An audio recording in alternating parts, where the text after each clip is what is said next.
Hey everyone, this is Keegan from National Powersports.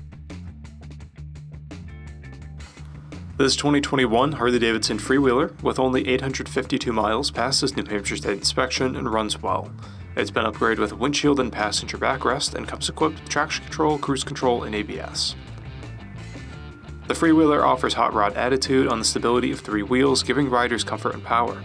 With Harley's Milwaukee 8V twin motor, the Freewheeler puts 100 horsepower and 122 foot-pounds of torque through a 6-speed transmission. It weighs in at 1,084 pounds and has a 26.2-inch seat height.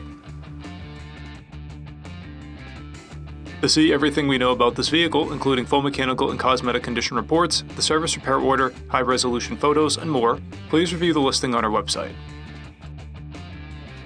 We have also purchased the CycleCheck's Vehicle History Report. You can view this report by clicking the link on the right side of the video.